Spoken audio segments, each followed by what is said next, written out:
Okay, this is going to be one of three videos basically to do with an FTP test, and today is going to be the introduction. The second video is probably going to be just over an hour, and the third video, well, that will be basically an analysis of everything that's been said up to now and how it's all gone. So first of all, what does FTP stand for? Well, FTP stands for Functional Threshold Power. What is that exactly? Well, it's really a definition of how many watts of power that you can maintain for a period of 1 hour. Now, there is also an FTP that's a 20-minute test. However, I'm not entirely sure how accurate that is. I mean, Wattbike tend to use it quite a lot, and if I suppose you're coming up to a race, then you want to know how fit you really are, then doing a 20-minute test is probably going to be better than doing an hour. And the reason being is if you do an hour, obviously it's quite a hard session and you're going to sort of potentially drain yourself down, and you don't want that. Now, also the FTP test is quite similar to what a lot of cyclists would think of as being a 40k. Now, the only thing about this is that with these Wattbikes, they are shall we say, configured speed wise for people that are 75 kilograms in weight. So if you're under 75 kilograms in weight, then the speed that you're actually getting on here is going to be less than what it would be in real life. And if you're over 75 kilograms, it's going to overstate your speed. So you can't really use it as an accurate indicator of what time you're going to do. It's not a time trial bike, and Wattbike have actually made that quite clear to me, because initially I thought, well, if I put in the correct weight, it's going to automatically calculate the speed based on that weight, but in fact it doesn't. And if you don't believe what I'm saying, then you're welcome to try.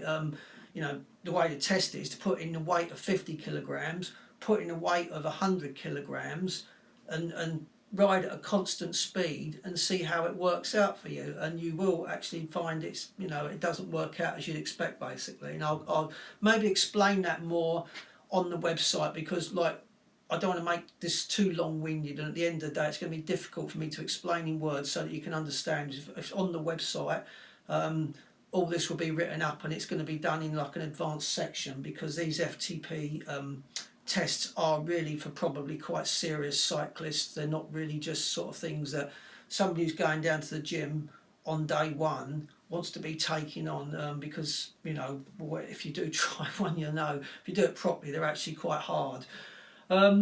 Right, so the prerequisites as far as doing one of these is, obviously health and fitness. You've got to be reasonably fit. As I said, if you're just new to going in the gym, don't even think about doing this. It's not a realistic thing for someone who's new to cycling, or literally just to get into it. It's a serious test, and you really want to have a reasonable level of fitness on you.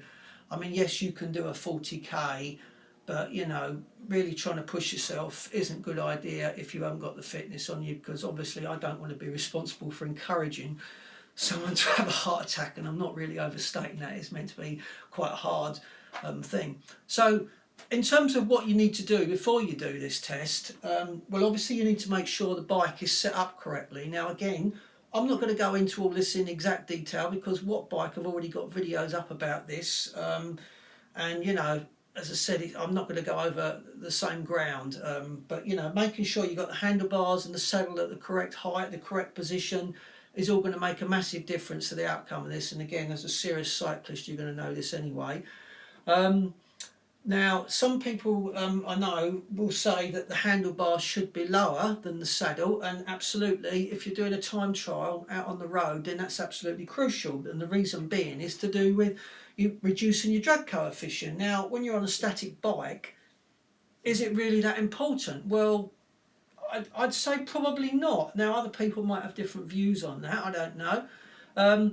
You could argue on the one hand that when you do something on like a static bike, like a Wattbike, you should almost just sort of get down, stay low, and get used to working that position. But my argument is that when you're actually crouched over like that, you're restricting your sort of chest, as it were, and also the range of movement on the hip is actually reduced as well. So I like to find that when I'm doing a test, which we'll see in the next video, I keep myself in a fairly upright position, but making sure that I keep myself still and locked in. And again, you know, that's something that I will go through in probably the third video as to why I do things the way I do. Now, the other thing I want to make clear is that before you think about doing an FTP test, again, I mean, if you're quite experienced, you know these type of things anyway, but you need to be well rested beforehand. So, you know, if you're going to have a serious go at doing one, then you probably might be worth having, it might be almost worth doing it after your rest day. You know, you want to make sure that you've had something to eat beforehand, but not obviously immediately beforehand. I mean, we want to be doing this so that our blood sugar level is not low at the start of the test, but obviously we don't want to be going, you know, and having something to eat 5 minutes necessarily prior to starting the test, because the last thing you want to end up with is a stitch. Now, the other thing that is absolutely crucial is to make sure that you're actually hydrated well at all times, and there is some quite important reasons for that. I mean, obviously it's uncomfortable if you feel thirsty. Also, you're obviously going to sweat on this quite a lot when you do this, because I said it is a hard test. Once you start to sweat, your blood plasma volume will reduce. So even if you're running at a constant load, i.e. you're putting through the same amount of watts all the time, you will end up finding that your heart rate will start to climb. And once your heart rate starts to climb, your rating of perceived exertion will increase. And, you know, I don't know about the rest of you, but I don't want to make one of these any harder than what they already are. So, you know, as soon as you start to feel thirsty, it's probably too late. So with myself, you know, I'm probably watching the distance I'm doing on this, and you know, after maybe 500 metres or something, I think, you know what, I'm going to have a little swig of water.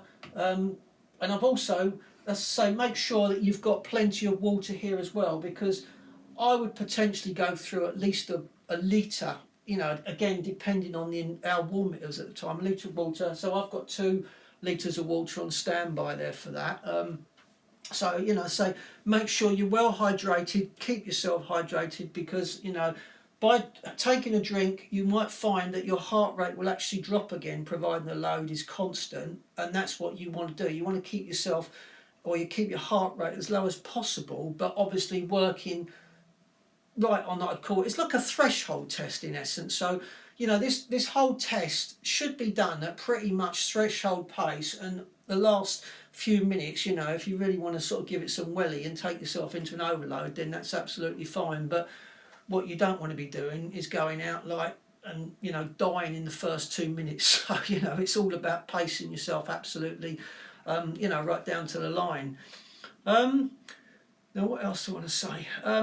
Oh yeah, so it's taken over 1 hour this, and again, it's absolutely crucial that you pace yourself correctly. Now, there's different ways of doing this test.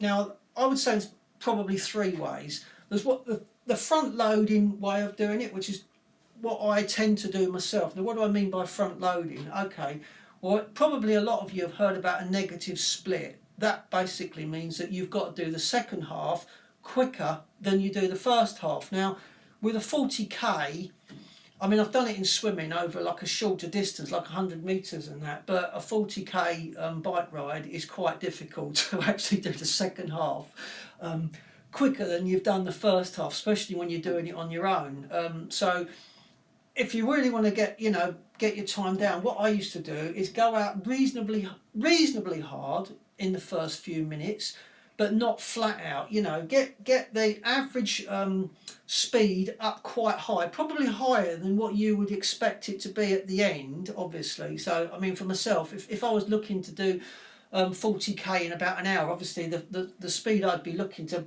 keep on top of really would be 40 kilometres an hour. So I'm probably going to go out and try and get about 42 kilometres as an average speed in the first few minutes. And then as I start to fatigue, that average speed is going to drop slowly. So by the time I end up coming in on the hour, if I do a 40k an hour, which I'm probably not right on it at the moment, I have done that before, but right now probably not. If I do a 40k within an hour, then by the time I bring it home, the average speed has dropped to 40. So that's what I would call front loading. It's making sure you've got a little bit extra in the bank at the start of the ride, so as you fatigue and your average speed drops, you can still bring it in when you want to. The second way of doing it would be the even pace, where, you know, if, say again, if you wanted, for example, to do 40k in 1 hour, you just set out at, like, making sure you're pedaling 40 kilometers per hour in terms of what this monitor is telling you, and just keep on that. Now, I don't know. I mean, that could work for some people. I'm not saying you shouldn't do that. That's not how I like to do it, but that's entirely up to. And obviously, then there's the third way of doing it, which is where you ease into it, and as you get going and you get warmed up, you build your pace up and you build your pace up. Now, that really, in essence, is what we're talking about when I say negative split, because if you start off slow, by the time you get to the halfway point, you're going to find that you've obviously got to do a bit more at the end, and that's not going to be easy if you're feeling a bit sort of like knackered, you know. I mean, like, the thought of coming in like at 30k and thinking you've got 10 to do and you've got to give it some welly when you're already sort of like half dying is not my idea of fun. So if you are probably thinking of negative splitting, I would suggest that you don't lose more than 30 seconds at the halfway point, you know. So if you're coming in at 20k in about 30 minutes and 30 seconds, then that means you've got to do the next slot, you know, within 29.5 minutes, the next 20, which is a bit of a big ask, to be honest. Well, it would be for me. I mean, if you're a really good cyclist, then maybe not. But, you know, again, it's entirely up to you how you do that. But they're the three different ways I would think about doing it. Now, how do you maintain your speed then? Well, there's a few ways you can do it.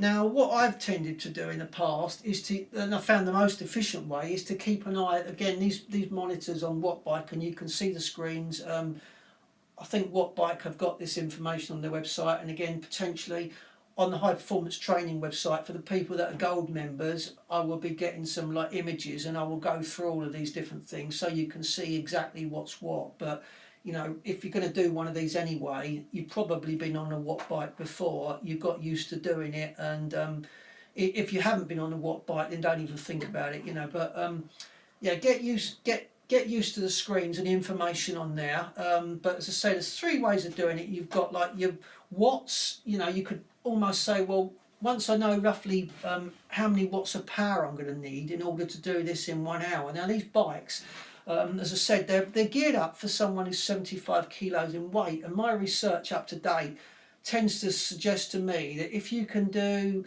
I think it's somewhere between about 248 and 252 watts is the average wattage you need to be putting through if you want to bring this bike in on 1 hour.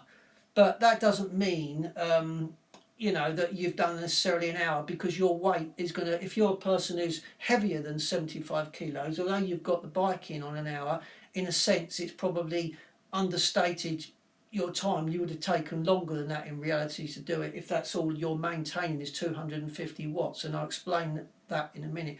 And you've also got the speed. Now, as it happens, I've found the speed to be the best way of doing it. You've got an average speed on one of these screens. I think not on the first screen that comes. I think you press the button, you can scroll around a little bit. The reason I find the average speed is better because it gives you more of an immediate response to if something's dropping. With the watts, I find that you can drop 2 or 3 watts before the speed will start to notice on it. With the speed, it's divided into 0.10 of a kilometre per hour. So if I'm going along, let's say 40.2 kilometres per hour, I know that if I drop any more than 0.2, I'm going to start to be in trouble, basically, if I'm trying to hit a 40k in 1 hour. So as soon as, if that speed drops down, you know, to 40.1, you know, I've got to give it a little bit more effort to try and bring it back up again, you know. And if you get to the point where you're really fatiguing and you're right on 40k, I mean, if you've got like 10 minutes left, then you might just be able to just hang on and dig in, you know. But I like to keep a few, maybe, ideally, I suppose, at a halfway point, I'd like to be running at least 40.5 kilometres an hour, because I feel that I'm probably going to drop half a kilometre an hour over the last half an hour. But, you know, just keeping on top of it by that 0.1 as much as possible will help you. And I mean, if you don't lose 0.5, then you know your jobs are good, aren't you? Because you've ultimately probably done faster than you would have inspected to do, and that's obviously going to be potentially a PB or certainly a good result. Now, what else today? The other thing that's come up before, people have asked me is, well, what's all of this like stuff you've got on the shelf and that? You know, it's all like clutter. Well, actually, it's not clutter. Everything I've got on the shelf here is for a reason. Now, the computer, when I switch this Wattbike on, I'm not going to actually do anything on here today, so we're not going to be seeing these figures come up. But as I said before, you've got cadence over here. Now, if you, it's whether it's important to you to know that or not, I don't know. I mean, I tend to try and keep an eye on it because I know that once my cadence goes below a certain level of RPM, I'm getting a bit sluggish. So it's one way of sort of knowing, well, maybe I need to pick that up a little bit. This power to weight ratio, which is, as I said before, absolutely critical that you sort of aware of that and what that actually means. And I will go through this in more detail, I think probably on the third video, because obviously once I get a result from the test I do on the second video, I'll be able to explain this in a bit more detail. But again, this is going to be up on the website because it's so important that people understand what this is all about. The heart rate, again, are very important. And the thing I would say is when I do this test, obviously I'm not going to be doing a lot of talking. Well, I'm not going to be doing any talking apart from maybe at the start just to give you a quick introduction. But I'm not going to be talking throughout the test. But what I would like for people to do is keep an eye on this heart rate of mine and as I'm doing the test. And you'll notice that when I take a drink, even though the power is pretty much going to stay where it would be, the heart rate will drop. And that is the reason that I'm saying to people about once you sweat and your blood plasma volume starts to reduce, your heart rate will actually increase even though the load is constant. So when I take a drink, my heart rate will come back down, which means my rating of perceived exertion will reduce, even though this load over here hopefully is going to stay fairly constant. I mean, it does sort of like flick up and down a bit because it is real time, but overall, you know, it shouldn't really be changing much. What I'm saying though is by bringing my heart rate down through taking a drink, even though I'm putting through the same level of effort on the pedals, it's going to seem like it's getting easier from where you know, my own perspective. So that's what the water's for. The bucket has got water in it, and that's cold water, and within that there's also a flannel. And again, it's absolutely crucial. I can't stress this enough, that, you know, if you're really going to go for this, you've absolutely got to keep yourself cool when you're doing this. And one of the quickest ways of keeping yourself cool was two ways. I've got a fan there as well for exactly that reason. But another quick way of cooling yourself down is through evaporation. Now, the bucket with the water on, what I tend to do if I'm going to do a hard test is I will wet myself down and in my t-shirt, everything, before I start the test, so that I'm already sort of losing heat as soon as I start, because as soon as I start to get really going, I'm really going to start to cook, and you know, hence the reason I'm going through so much water, because I'm sweating that. But that will help to limit it. This thing here, I've got a thermometer, and I've also got a hydrometer on this particular device. And from this morning's experience, which I had to abandon, I might add, because the humidity got to such a level. I mean, I think it was about 86% at one time. You know, why does that matter? Well, if you've got high humidity in the environment that you're training on, one, you can't lose the heat so much because the water within the air is actually quite warm and it stops you from cooling down.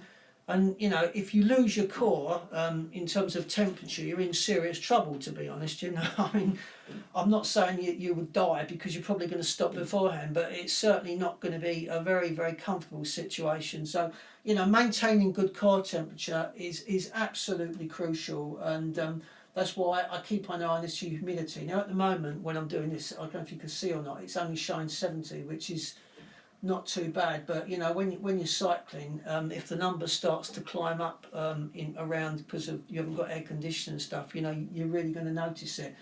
The temperature as well, I mean, the same. I mean, at 20.3, that's a little bit warmer than I would like it right now, and obviously I'm not going to do this test at this moment in time, but just as an example, that would make it a little bit uncomfortable. But the humidity is really the killer, and the reason that the temperature also will give you a difference in terms of performance is because as air expands, when you try to breathe in a particular volume of air, there's going to be, because it's more spread apart, it's less dense, you're going to get less oxygen into your lungs for every breath you take in. So it's, I mean, basically warm air is akin to like training at altitude in some respects. I mean, a lot of people think that when you're at altitude you've got less oxygen. Well, actually you haven't. In terms of percentages, you know, you've got 21% oxygen, 79% CO2, 79% nitrogen, a trace of CO2, and it's exactly the same at sea level. However, what the difference is, it's the